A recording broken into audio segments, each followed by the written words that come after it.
olwaleero eddakiika ziri 5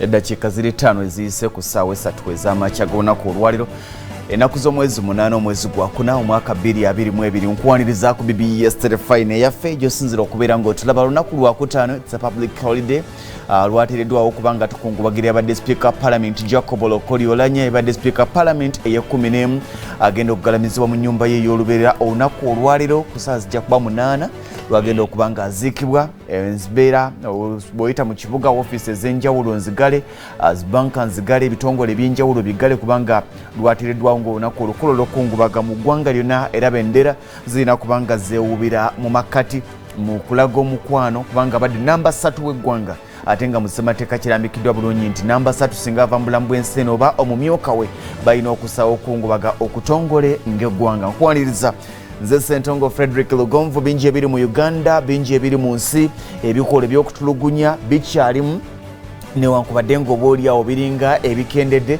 naye ate amawulire gakyavayo nti bannange waliwo abantu abatulugunyizibwa. akatambi akasinga okusakulatinga mu kaseera kano ke katambi ak'omusajja yali asibiddwa ssenyenge ne batandika okumutonyeza ebidomola ng'ole yambadde t-shirt ya NRM. Kyesimanyi nti wa NRM kubanga yeetega kamera mu bugenderevu, tewali muntu asobola kukola kintu ekyo ng'akigenderedde mu mbeera eyo, naye kyonna mu byonna kigamba okutulugunya kya bulabe era kikyamu.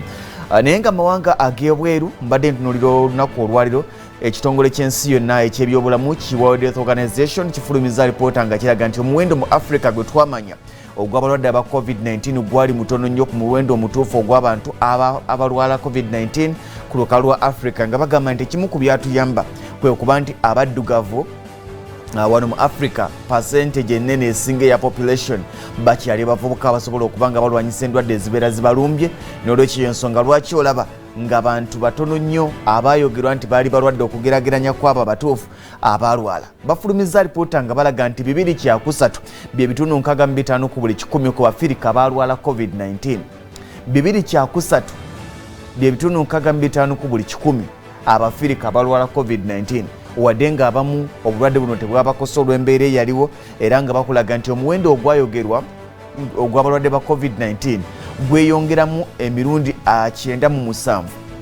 Omuwendo ogwayogerwa gweyongeramu emirundi 97 mu muwendo omutuufu ogw'abantu abalwala COVID-19, naye ng'oba oliawo embeera gye tuwangaaliramu olw'okuba nti omuwendo ogusinga gw'abavubuka twamaliriza nga tetukoseddwa nnyo wano ku lukalu olwa Africa.